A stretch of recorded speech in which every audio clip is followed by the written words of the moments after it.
The opinions expressed by the host and guest on this program are solely their own and do not represent the views or opinions of Blind United. We strive to provide diverse perspectives and discussions on our platform, but the opinions expressed should be understood as personal viewpoints and not reflective of Blind United as an organization.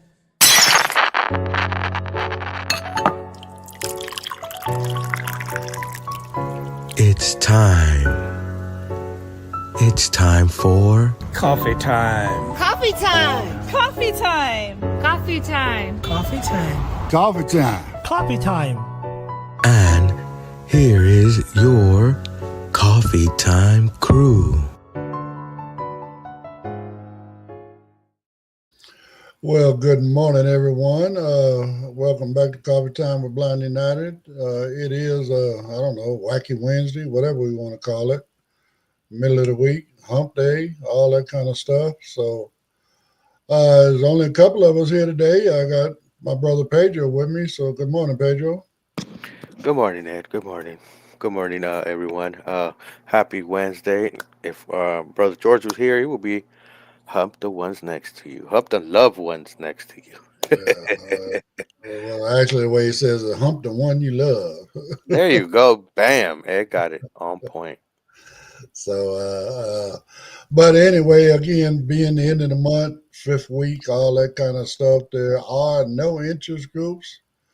The only interest group we got for the remainder of this month is Friday. You know, just I do a movie night every Friday night. So join us Friday at 6 p.m. and check out a movie with us. If you got a suggestion for a movie that you'd like to see, shoot me an email, info@blindunited.org. You know what I'm saying? And we'll get it on the list. Yeah, you also I sent out a email to our email list that has a single question, and it's your suggestion for the movie night. So if you got that in your inbox, go ahead and fill out the form and put your suggestions there. Right. I mean, can they put more than one movie or just enough space? They can put more than one movie. But Okay, it's in one text field, so it's just simple one question form, guys. Right. And keeping it simple, you know what I'm saying? We just want to know what you guys want to, we get an idea, I don't like picking the movies. I'm not doing it for me. I'm doing it for you guys, man. I mean, I got the movies. I can watch what I want to watch anytime, so I'd rather play something that somebody wants to watch, I should say listen, but yeah, no, fill that out if you got that. If you're listening in, and again, you can shoot me an email, info@blindunited.org. And also, if you want to get on that email list, Pedro was speaking of, again, info@blindunited.org, and we'll get you plugged right on in. So that way you stay up to date on everything we got going on. We got a new schedule coming out at the end of the week for February. So all of the intergroups that we'll be doing throughout the month. So, but other than that, how's your week going so far, Pedro? Going good. Getting some work out the way. I got more work today in another sector that I do stuff at. Right. So, I'm working there on editing. Right. Okay. Well, you stay busy, I stay busy. I think me and you are the busiest folks in the organization, but it's all good. It takes a commitment, you know what I'm saying, to make this thing happen. And, we are committed to what we're doing. So we got three pretty good articles for you today. I think the first one we got is basically for folks here in the LA area. LA Access has done some upgrades, I guess that's what we want to call it, to their system. So why not let's play it, and we'll talk about it on the other side. Good morning, Coffee Time crew. Today, we're diving into an exciting development for Access Paratransit services in Los Angeles. For those who rely on Access for their transportation needs, communication just got a whole lot easier. What's new? Access Paratransit's Operations Monitoring Center, OMC, has introduced a text-to-chat feature, allowing riders to communicate with live agents via text message. This innovation aims to improve support services, especially for those who might prefer texting over making a phone call. How does it work? It's simple. Riders can text the word TRIP to 800-827-4588 to connect with a live agent. This feature provides assistance for getting the estimated time of arrival, ETA, for your ride, helping if you miss a connection on a transfer trip, addressing situations where a trip was marked as a no-show, reporting urgent issues such as service disruptions or incidents. Remember, all messages are handled in the order they are received, and standard messaging rates apply. When should you use this service? You can reach out to the OMC if you're waiting for your scheduled ride and need an update within 15 minutes of your pickup time and need to check your ride's ETA. For other inquiries like eligibility, Access card replacements, or general service concerns, you'll need to contact Access customer service at 1-800-827-0829 or email serve@accessla.org during their business hours, Monday through Friday, 8 a.m. to 5 p.m. Why does this matter? This new feature is a big leap forward in making transportation services more accessible and user-friendly. Whether you're managing a last-minute scheduled change or navigating an unexpected delay, the text-to-chat service ensures you're not left in the dark. Final thoughts: Access Paratransit's commitment to innovation and rider satisfaction is evident with this new offering. It's a step toward more inclusive and efficient service for everyone. Now, let's hear from you. What do you think about this new feature? Do you think text-to-chat can enhance your travel experience? Share your thoughts with the Coffee Time crew, and let's keep the conversation going. Back to you, Coffee Time crew. Well, I guess my thing is this, man, I just hope it worked. I mean, myself personally, again, I'm not a big LA Access user. I know Pedro and, a lot of folks are, but I don't know. Have you tried out this new feature or is it available yet, Pedro? I just seen it. I seen it, and I was like, I need to go do some research, but no, I haven't tried it out. I'm gonna try it out on my next ride. It could tell you your time of arrival, 15 prior to your ride. And Access Paratransit in Los Angeles covers like Antelope Valley and other parts like that. So it's a large area. If Right, you have LA County, basically. Yeah, LA County basically, and it's good for people that can't actually hear. Also, for someone that doesn't like to talk on a phone, I guess they could do this. Plus, from what I'm gathering, let's say something goes on with your ride or something, you have a connection to to an operator to assist you to find your ride or make sure your ride doesn't leave you and stuff like that. You could text back and forth instead of picking up the phone, dialing in, getting to someone, and it's the right region and all that stuff, but it's not the operators that are running the cabs. They have to get in contact with one of them and then talk to them, and then sometimes you get a call coming in and it's one of them and you're trying to get in contact. It gets all crazy sometimes. And Right. because sometimes you have drivers, I had the occasion that sometimes I walk up and they were like, "Oh, the driver's there. He went inside." But I'm literally walking up to the car, to the access vehicle, and I know it's the vehicle because I hear the beep, and I'm there literally like less than 5 feet away. I'm trying to wave him down, but he like said I had an occasion when the driver just left. He didn't bother to look around back, you know. And if he went inside and looked for me, he would have seen me there coming back out. I felt like this driver just said that he went inside, but he just parked in front, and I was coming out the side. Well, I mean, and that's always going to be a problem, regardless what service you're using.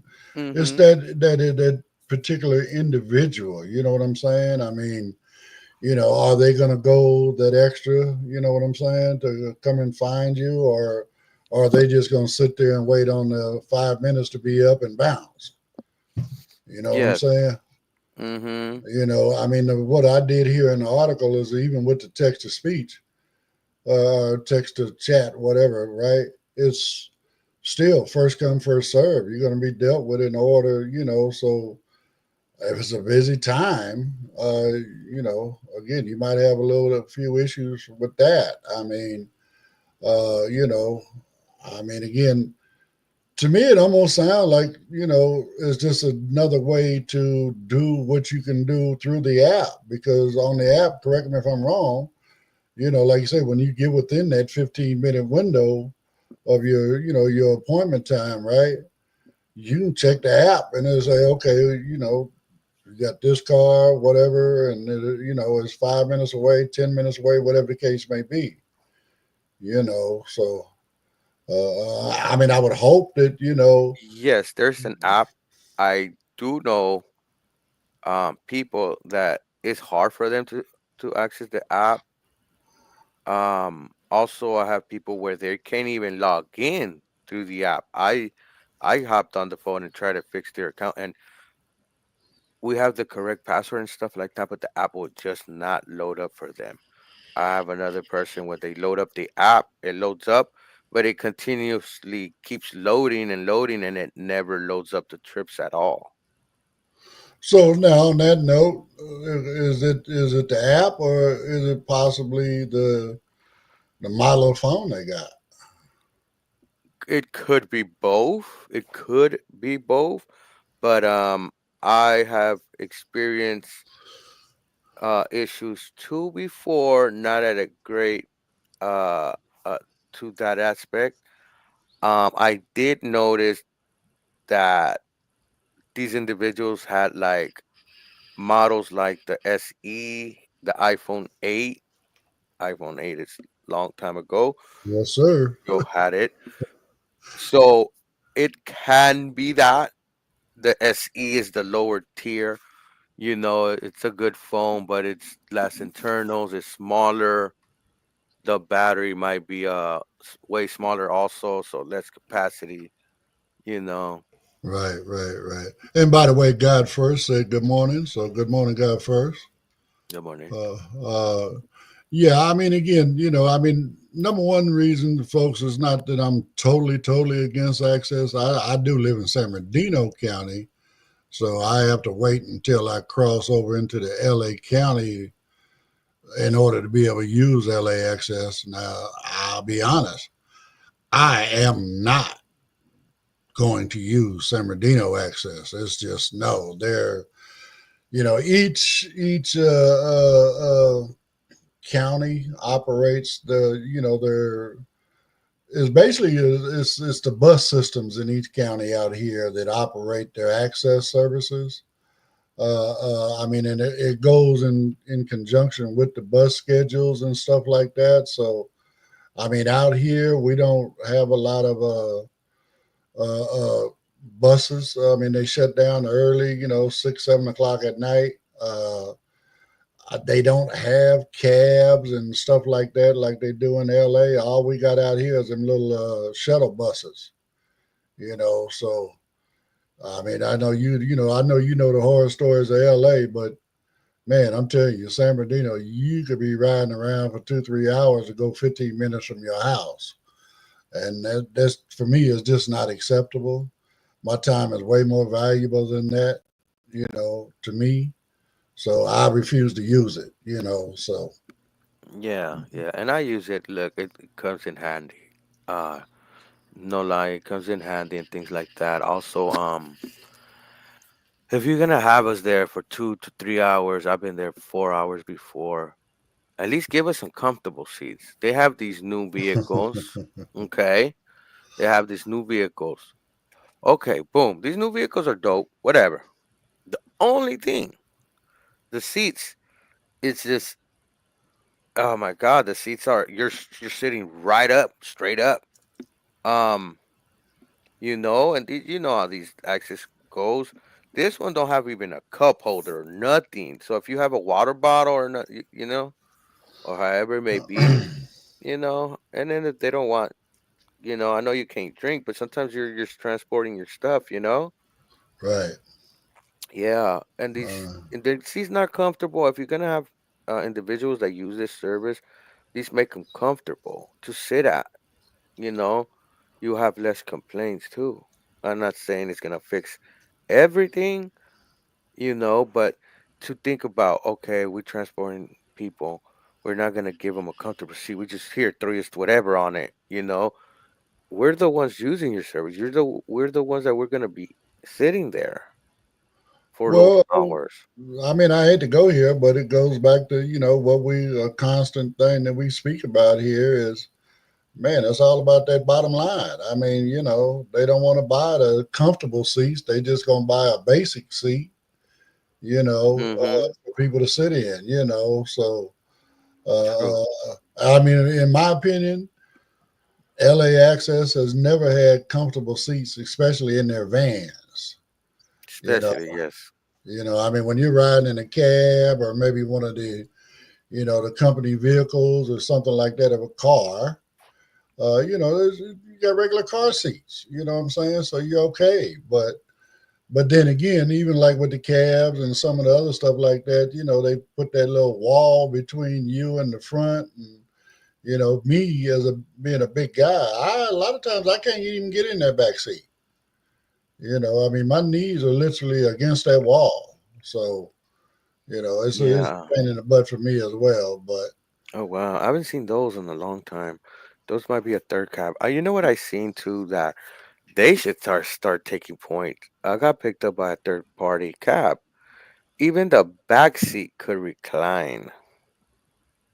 well, I mean, again, and the cabbies, cab companies, a lot of times they will subcontract with access, Mm-hmm. just to subsidize, their income, like during the non-busy times, okay, well, I can Right. tap into access and I can, run a few runs for them until, the time people are getting off work, going to work, whatever the case may be when they get busy, you know what I'm saying? So, Mm-hmm. Mm-hmm. so I mean, again, sometimes you get lucky and get a really nice vehicle, but most of the time, especially if you look on your thing or whatever, you call in, find out, oh, you got a van. Oh my goodness. Okay, let me Mm-hmm. get ready for this. Correct, correct. And that's the whole thing too. And then if you're writing access and they change and add rides, remember, that the driver is not making those changes. Yeah, it don't make no sense to say anything to the driver about it because by company policy, whatever, he's got to follow his computer screen. Whatever his computer screen tells him to do, that's what he's got to do next. You know what I'm saying? And like I said, you could be 5 minutes from your house and he'll get a ad on. They got to go 15 minutes the other direction to pick Mm, somebody up. You know what I'm saying? Now you got to travel another 20 minutes to get back to where you're supposed to be. Now here we go. That's another what, 35 minutes? You know what I'm correct. saying? Yeah, yeah, and it has happened to me. You know what I mean? And then I know it's a system that we all use as a share system. It's a share system, and with that, you expect that. But look, um, where I can get across town in 30 minutes shouldn't take access 4 hours. Um, if I equal that to the bus system, I would have been to my location in an hour and a half. But I was in a access vehicle for 4 hours. That almost missed my other access. But those are just some of my complaints and other people's things. But we will be back. We'll cut into a quick break, guys. Did you know that people in third world countries do not have access to canes? The You Can Give initiative gives canes to people all over the world who cannot get canes. The You Can Give initiative not only goes to these countries and gives people canes, but they give people canes and a digital recorder that is solar powered that has instructions on how to use the cane and instructions on how to repair the cane. The You Cane Give initiative is a very worthy cause, giving canes to blind people all over the world. If you have a cane that you're no longer using, or a cane that's broken or bent, you can go to youcanegive.org and get a shipping label, and you can ship your cane to Jimmy in Tennessee, and he will refurbish it and give your cane to a blind person in a third world country. That website again is youcanegive.org. Do you need to talk? Are you struggling with your mental health? Are you struggling with substance abuse issues? Call the Orange County NAMI Warm Line. That number is 877-910-9276. That number again is 877-910-9276. So just right quick, Pedro, I think you had it right. George commented, good morning, and it is hump the ones close to you. George, just don't do it to a stranger. It could cause that part right there. It can cause some difficult times. So right quick before we move on into the next article, last Monday on the 20th, we had Jimmy and Chris from South Africa in the You Can Give initiative on, and they were talking about they got a trip coming up where they're going into the bush in South Africa, where they're going to visit 3 different schools that have blind children in them. And they're, try to help these kids out and give them some canes and stuff like that. I mean, they have to travel a dirt road and all this other kind of stuff. They got to cross a little river to get, to the other side to get to the school and all this other kind of stuff. So, but anyway, this stuff is not cheap. So if you got it in your heart, you got it in your account that you can do it, please, youcanegive.org, give them a quick donation. You know what I'm saying? Every little bit helps them to, fulfill the mission of what they're trying to do and help people out around the planet, get a cane. So if you can, please do that. So this morning on Coffee Time, today. Sorry, excuse my hand slip. Quick, you quick on the buttons this morning, my brother. Too much coffee. Nah, my hand slipped when I was doing something. Sorry. So anyway, this one here is about tactile maps and stuff like that for amusement parks and museums and stuff like that for our community, to help us out. So we'll get into it and then we'll talk about it on the other side. Let's dive into a fascinating topic about making public spaces, like theme parks and museums, more inclusive for blind and visually impaired individuals. Accessibility is more than just a word. It's a way of creating meaningful experiences for everyone, regardless of their abilities. And tactile maps and models are paving the way for a more accessible future. What are tactile maps and models? Tactile maps and models are specialized tools designed to help individuals with visual impairments navigate their surroundings. These include raised maps, braille overlays, and 3D models that provide spatial and textural details about an environment. For blind individuals, these tools replace the visual cues that sighted people rely on, offering a hands-on way to understand and navigate complex spaces like theme parks and museums. Theme parks leading the way. Southern California's theme parks have embraced tactile maps to ensure everyone can enjoy their magical experiences. For instance, Scent Disneyland Resort. Disneyland offers portable tactile map booklets, which outline walkways, landmarks, and building boundaries in both Disneyland Park and Disney California Adventure Park. Guests can pick these up at guest relations locations like City Hall with a refundable deposit. Additionally, stationary braille maps with raised graphics are installed throughout the parks, making navigation easier and more independent. Since Sesame Place San Diego, as a certified autism center, Sesame Place emphasizes inclusivity. While their tactile map offerings are less defined, they focus on making the park accessible for guests with various disabilities, including visual impairments. These tactile tools ensure that blind and low vision guests can move confidently and independently, enhancing their overall experience. Museums and accessibility. Museums are also making strides in accessibility. Institutions like the Getty Center and the Natural History Museum of Los Angeles have incorporated tactile models and braille guides to help blind visitors engage with exhibits. 3D replicas of sculptures and monuments allow visitors to explore art and history through touch, creating an immersive and memorable experience. The bigger picture. These initiatives show how innovation can lead to a more inclusive society. By integrating tactile maps and models, public spaces are acknowledging the importance of independence for blind and visually impaired individuals.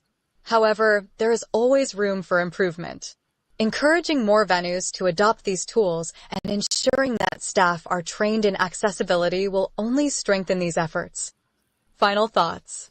Tactile maps and models are more than just accessibility tools. They are gateways to inclusivity. They represent a commitment to making everyone feel welcome and valued. What do you think? Have you experienced tactile maps or models in public spaces? Share your thoughts with the Coffee Time crew and let us know how accessibility has shaped your adventures. Back to the Coffee Time crew. So I heard something in there that kind of made me a little scared. Okay, like Disney, whatever they're saying that you can go get these tactile maps from City Hall. You got to leave a deposit, right? A refundable deposit, right? Mm-hmm. For those that may not know, there's a proper way to read Braille and there's a bad way to read Braille. So depending on the type of material that they use to print the Braille on, you can rub them dots and make them dots disappear. Okay, and so that's what scares me. So what happens if you get somebody, okay, well, it ain't mine, I don't care, whatever, boom, boom, boom, and then all of a sudden, now the Braille is not legible, right? Are you Mm-hmm. gonna get your deposit back?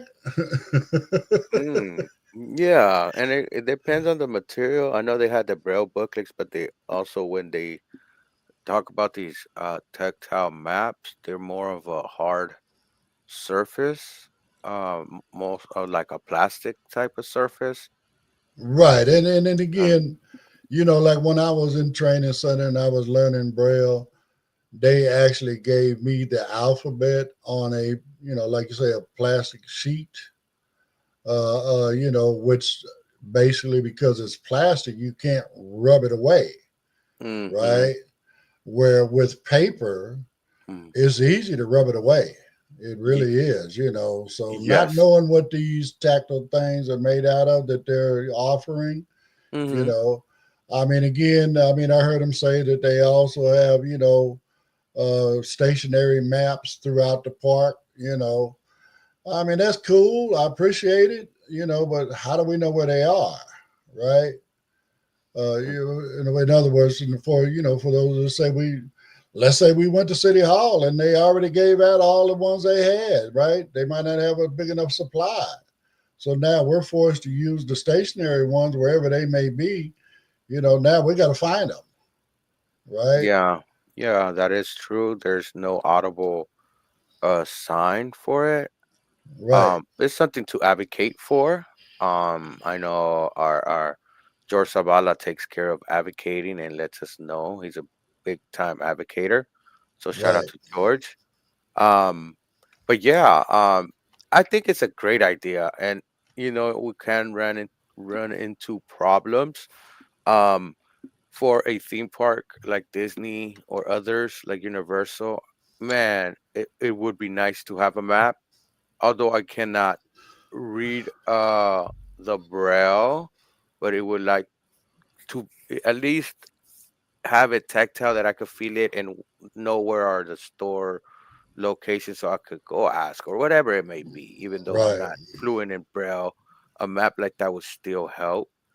I know they got these 3D printers that they could print out these maps. I don't know how expensive can they be to make these maps now. They might be lower price once it starts getting done more. I wish public places like, for example, a city walk or downtown Disney had a map that I could Well, I mean, and ferry in the around, article, you they know? in the article it did say that it's available for Disney and California Adventure.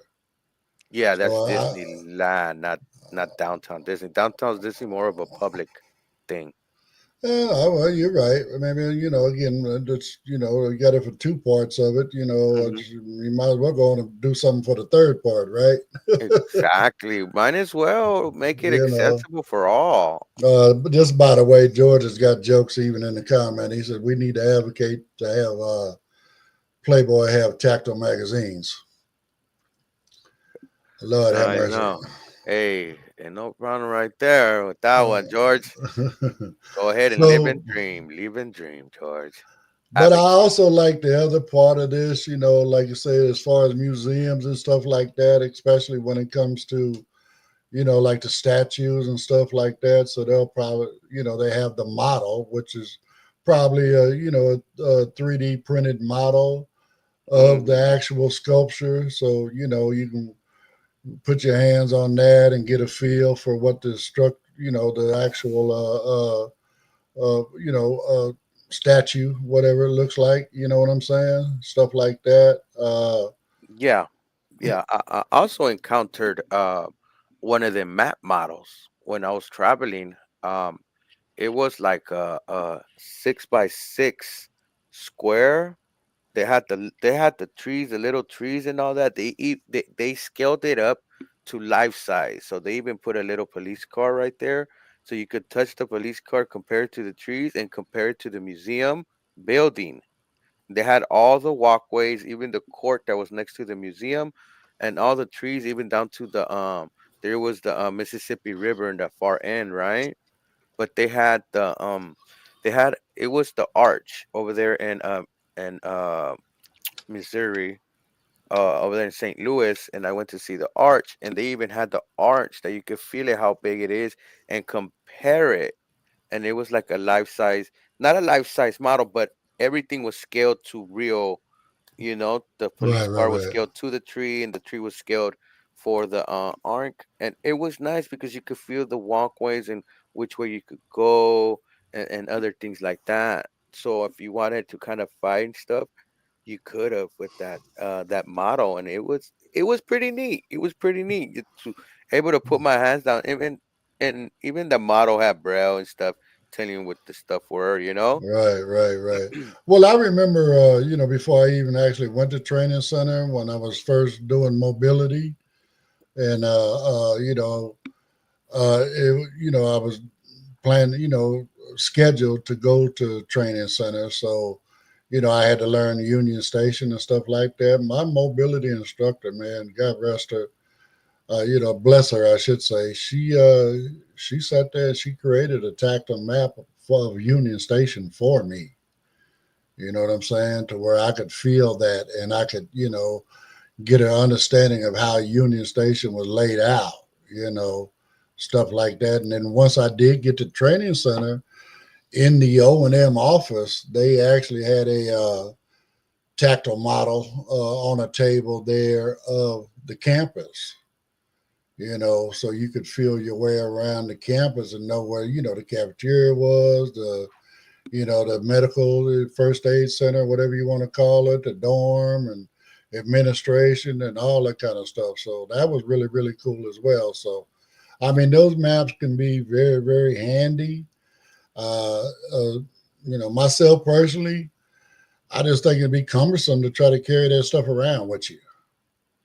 You know what I'm saying? I mean, Yeah. I'm sorry, I'm more of a tech guy now. You know what I'm saying? Man, just give me somewhere I can just, okay, I'm trying to go to the cafeteria and boom, okay, turn right, boom, boom, boom, follow the pathway around to the left and, boom, boom, boom, right? Mm-hmm. I'm good, right? So, but again, as Blind United says all the time, whatever works for you. You know what I'm Yeah. saying? Yeah. I mean, if tactile maps work for you, man, I want you to have those tactile maps. You know what I'm But saying?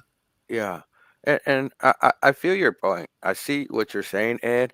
But the cost of doing something like that, trying to find a device, if it's not an app within your phone, and even getting an app in your phone, you still have to go find a developer to develop this app and maintain that app. So passing you a tactile map that you might learn already where's the cafeteria after a few times, even with the map device on your phone or the device they create or the application, after a few times or after a while, you're already gonna know where's the cafeteria. So you're not gonna need it. Right. You're gonna learn your route. You know what I'm Yeah, saying? and I get it. after that, you could go and turn in the tactile map for the next student. Well, and another point I want to bring up, Pedro, is Hmm. especially like you say in the beginning when you're first learning O&M and all of that kind of stuff. Man, you really got to pay attention to what you're doing. Uh, you know, and to me, having to stop and put my hands on that tactile map and stuff like that, it can be very distracting. It could get you. Even though you're trying to use the map to orient yourself as to where you are and where you're trying to go, I don't know. Just for me, that's the. I mean, at least that's my kind of my take on it.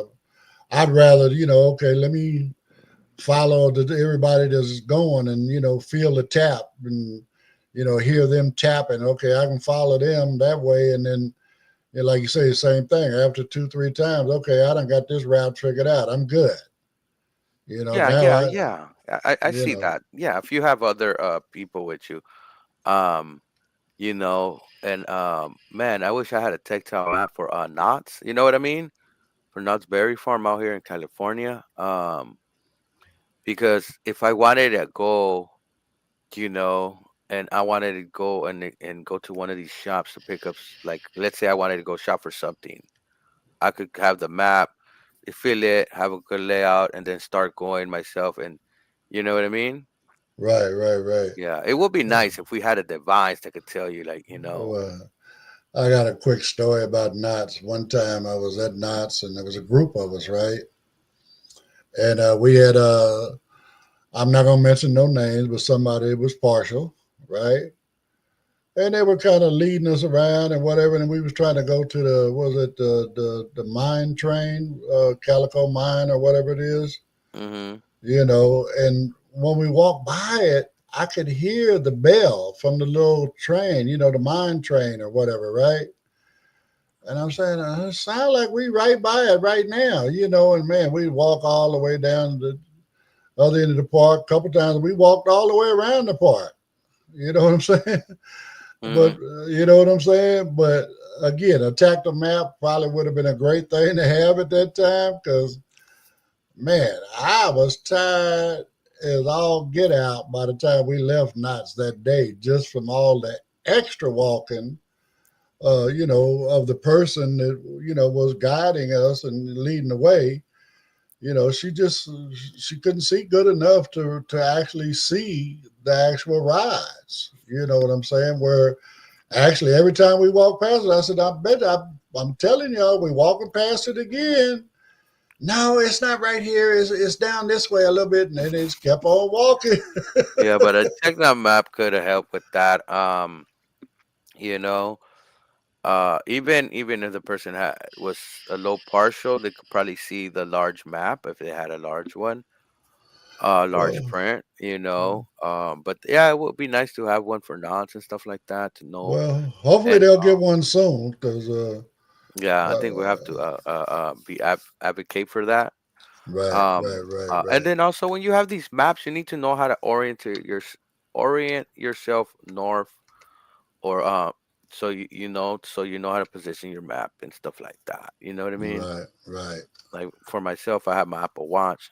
It lets me know, you know, and it's useful even for navigating using my compass and all that stuff. Well, You I mean, know. yeah, I mean, you've trained yourself to be able to use all that other kind of stuff like that. You know what I'm saying? I mean, myself personally, I've been going to knots ever since I was a little kid. So, I mean, I pretty much got it laid out in my head. You know, Yeah. I never, I don't know. I never been there beside it. right, right, right. Well, I mean, again, I think I was telling you at one time that whole backside where all of the corkscrew and all that other kind of stuff are, a lot of the newer roller coaster stuff. Hmm. That's when I was a kid, that used to be a parking lot, Mm. where you cross over the railroad tracks and come into the other side. Like I said, that was all parking lot over on that other side. So, now it's park. It's all theme park now, so they use that.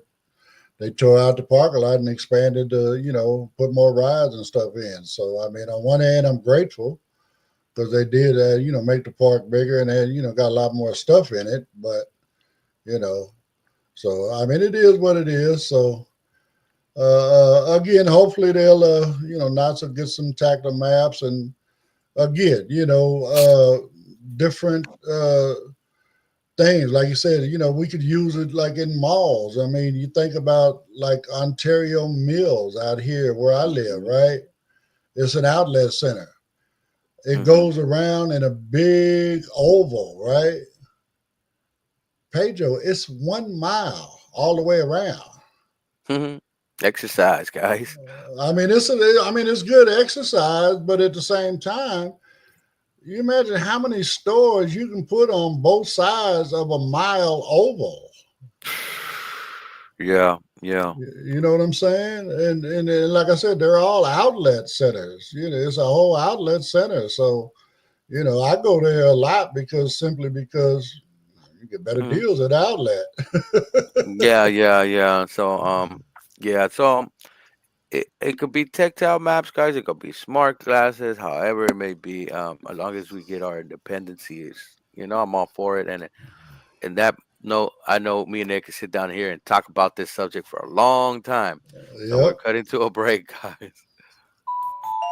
If you'd like to know more about Blind United, you can visit our website at blindunited.org.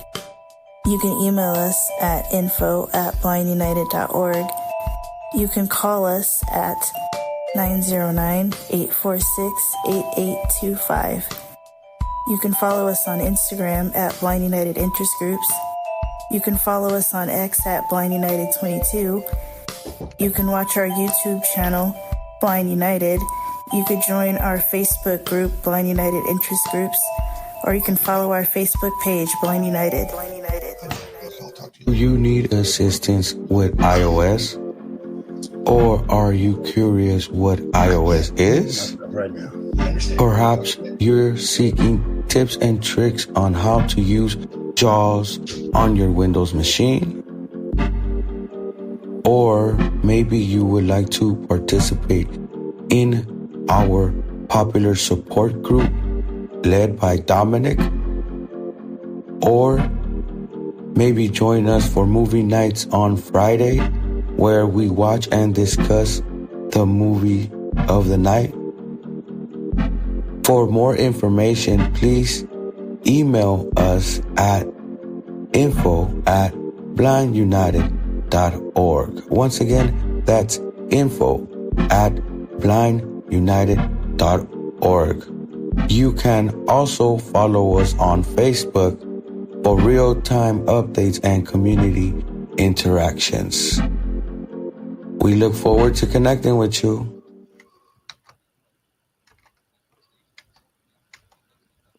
Hey, everybody, welcome back. Ed, you're good. Um,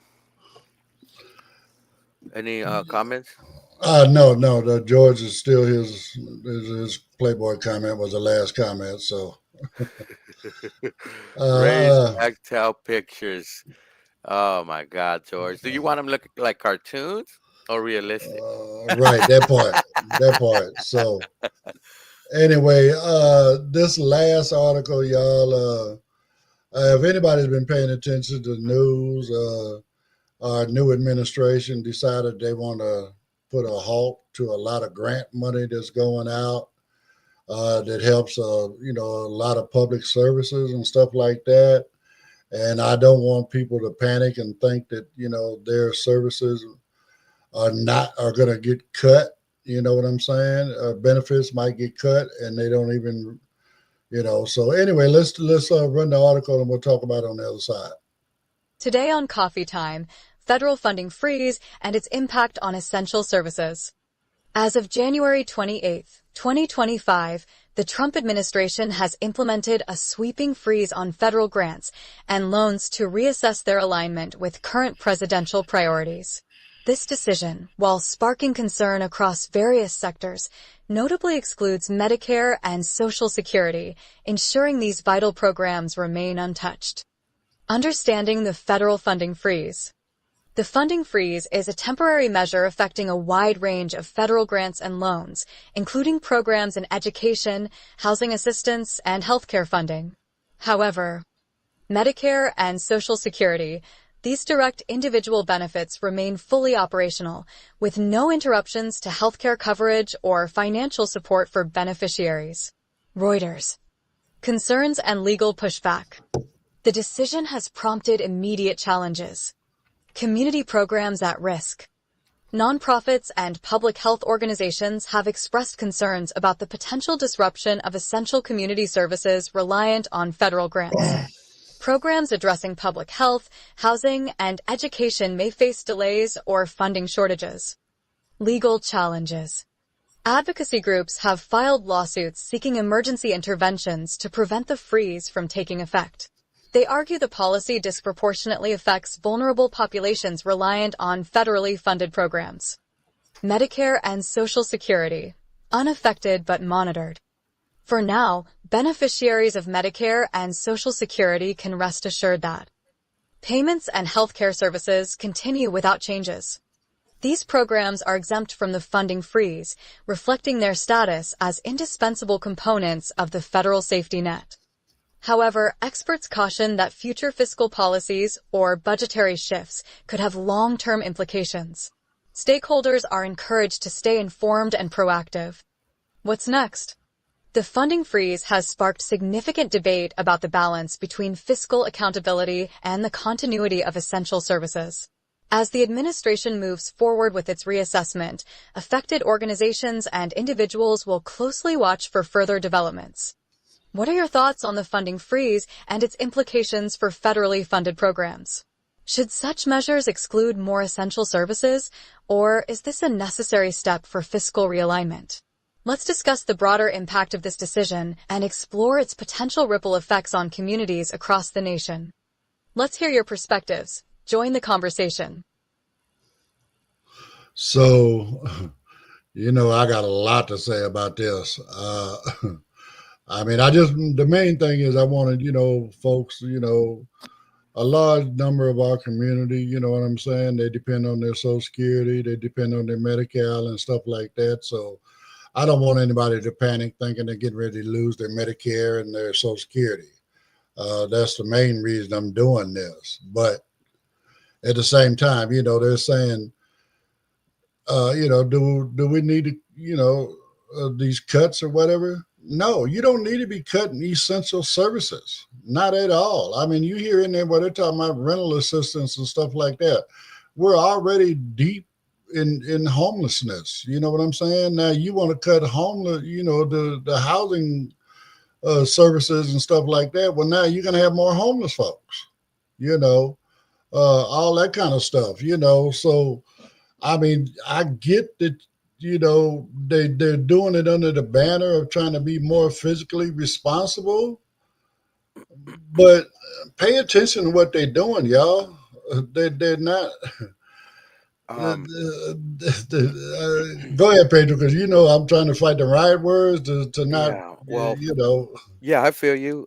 Physically responsible is not what they're doing. To tell you the truth, these programs are essential. So if you live in a house, are you gonna cut your water to save money, or are you gonna cut back on lavish expensive things? Okay. What we have in the government right now that you could compare to is the subsidies these multi-billion companies get, these multi-million-dollar companies get. The subsidized sector, like the oil industry, that gets subsidized.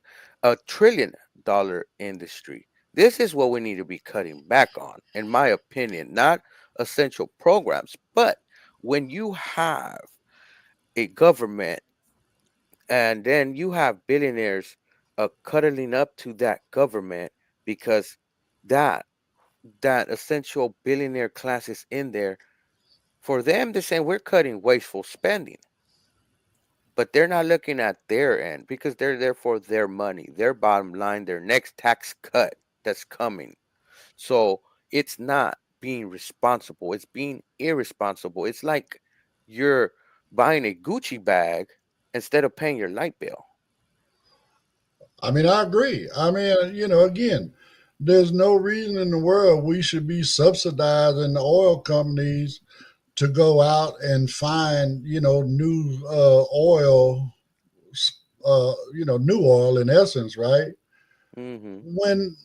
When they once we have paid to find it, what are they going to do? They're going to tap down into that oil, and then they're not going to give us the money back that help them find it. Same thing with these drug manufacturers and stuff. They apply for these grants to research Hmm. and develop these new drugs and stuff. Well, as soon as they develop the drug, what do? They patent it, and then they sell it to us for 25, 30, 50, $100 a dose. You know, $1,000 a dose. well, depending on what the medicine's for. Yeah, I Hmm. agree. You know what I'm saying? But at the same time, now you want to cut out folks, that might be on Section 8 or be in low income housing or something like that. You know what I'm saying? That really Hmm. need that service, to be able to, pay their rent as well as buy groceries and feed their families and stuff like that. When again, you're subsidizing or giving tax cuts or whatever to people that probably have never ever even been to the grocery store. They couldn't even tell you what a dozen eggs cost. You know what I'm saying?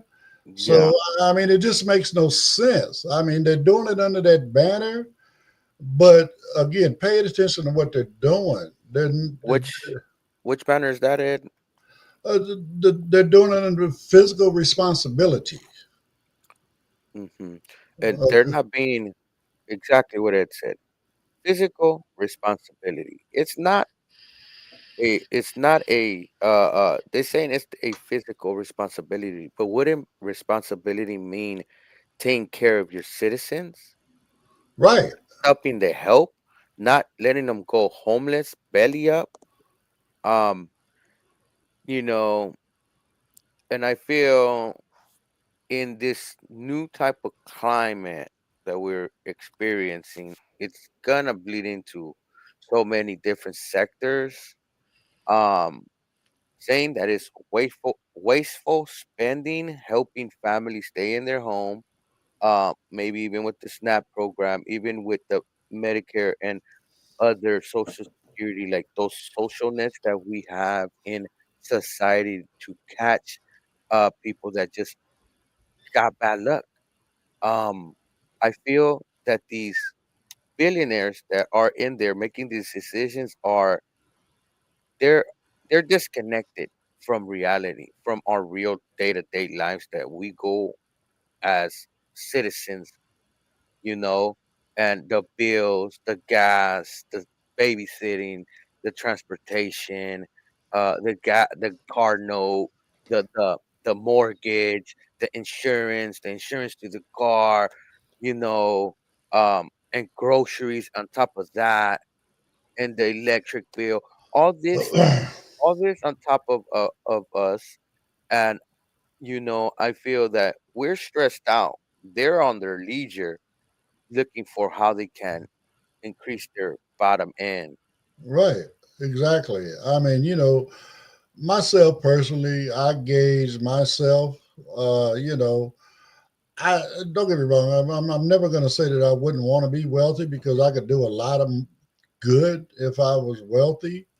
But I mean, just on a personal level, I mean, I ain't trying to be rich and all that. I'm just trying to be comfortable. And when I say I'm just trying to be comfortable, what that means is when my bills come in, I don't have to scratch my head and trying to figure out how I'm gonna pay him. I don't have to rob Peter to pay Paul. You know what I'm saying? I can Hmm. pay my bill and be done. Okay. When I'm done with all of this, I may not have a whole lot of money left, but guess what? I'm not behind on any of my bills. Yeah, yeah. And you know, and God forbid one of us would have to be using these programs, or one of us listeners. These social nets are there to catch you. You know, even about the homeless number has gone up this year, and taking those rental assistance programs away, freezing like HUD low income, is gonna have a devastating effect on our youth. Some of these people that take advantage of these programs are single moms that have kids, you know. Even for our public schools, they're going to get affected by these uh uh new changes that they want to that do, that the government want to do. Honestly, the government needs to be working for us. We put them in there. We didn't vote for our to degrade our education department. We didn't vote for degrading our Medicare or Social Security or our public safety net that are there for us people and that are day-to-day citizens. Right. I'm excluding the billionaire class. I'm excluding some of the multi-millionaires, you know, and we can solve a lot of these programs if we just tax the wealthy the right way. Stop giving them tax cuts. Do they need tax cuts? Do you think Elon Musk, the richest man in the world, over $250 billion, that's what a billion dollars, deserves a tax cut and a tax break? Ask yourself that question. As an American citizen, which he has, well, to my knowledge, I believe he's you know been gone through the process and become a citizen. But anyway, my point being, they all need to pay their fair share. You know what I'm saying? There's no reason in the world why a millionaire, billionaire, whatever should be paying, you know, of 10, 15% when the average American citizen is paying 25, 30%. It just don't make sense. You know what I'm saying? Yeah. There's It's no up to reason in the 35 to world. 37% for Yeah, a single individual. right. I mean, again, it just makes no sense that a school teacher pays, a higher percentage rate in taxes than Elon Musk or Jeff Bezos or anybody else up in that, millionaire, billionaire level of life. You know what I'm saying? It Hmm. just makes no sense. I mean, again, especially when us down on this end of life, on the low income side of life, low to middle income, whatever, right? We're the backbone of the country. We pay more taxes than anybody else. You know what I'm saying? And all they do is just make it harder and harder and harder for us to succeed and move up, because they want to be elite. They want to be exclusive, Yeah, they you want to know. consolidate. They want to consolidate. I mean, it used to be a thing. What did they call it? Having a monopoly on certain things, right? Hmm. I remember, when I was younger or whatever, when what's his name, Bill Gates, Hmm. they had him in front of the Senate, in Congress because of the Windows platform. Okay, well, it ain't his fault. He's got the best platform out there. They wanted him to break it up. No, I mean, again, he wasn't running out there. He had a monopoly just because he had a better product. It ain't that he was the only one out there producing the product. He wasn't buying up smaller, companies that were trying to do the same thing as him, right? Hmm. He wasn't doing none of that. He just created an operating system that worked best, and it was selling because of that. But now you got folks like, you look at how many different between network and cable, Hmm. all of these different channels and stuff like this, right? But when you follow the money, as we say, right, and look at what's going on at the top, might be about 4 or 5 people that own all of those networks. Yeah, yeah. And how about the Microsoft thing? The thing is that Microsoft had a great operating system and they had market like that, and then they also had a hardware Windows hardware. The government was splitting those two up, because they were getting too big. Now, like the telecom companies and these broadcasting companies, they're buying each other out. Like Universal, you might think, oh, Universal is a movie company. Yeah, but it's came out of Comcast. Comcast was another company. Comcast came out of another company. Um, so now they're trying to buy up and make a monopoly, meaning Right. there's no competition, and the United States is built on competition, better prices for us. But what, con, you know, who does it benefit to consolidate everything? Who does it The, benefit? Bottom Only line. folks up on top. It kills us down on the bottom because without competition, then you have higher prices. When you have less people sitting at the table negotiating prices, you're going to have higher prices. When you got more people sitting at the table, that are making the same product, whatever, right? Just like back in the day when I was growing up, first started driving, gas stations, man, they'd have signs out on the corner talking about gas wars. It might only be a penny or two difference between the four gas stations on the four corners, but that competition kept that price down. Yeah, yeah. And it's true. Any So comments, Ed, before we go? Or I'm already up on the button, Pedro. So last time I was in there, George was still the last one. So on that note, again, it is after the top of the hour. So man, I appreciate everybody that came in. George and God First, and hmm. the folks that comment now, folks that may comment later, see it, watch us later, whatever the case may be. Always remember, please, please, please like, subscribe, share, comment, hit the notifications, whatever it is on the platform you watch this from. Do whatever whatever's available for you to do over there. It doesn't do anything but help the algorithm and allow us to get out to more and more people and allow us to continue to grow and help folks in the community. So, on that note, Pedro, you got any closing words? Let me see. Well, just one word. When it comes to these millionaires, remember, they love to have a publicist and make themselves look good. They work on it real hard. They work. Give these people that write huff pieces on them that puffs them up, make them look like geniuses or eccentric or other terms that you want to use for them to make themselves look good. But when they come to the public eye, for example, Elon Musk, his approval rate went from over 60 to 33% approval rate. Well, I mean, since he bought into this administration, he's made a total A of himself. So that's what it is. So anyway, on that note, everybody enjoy their Wednesday.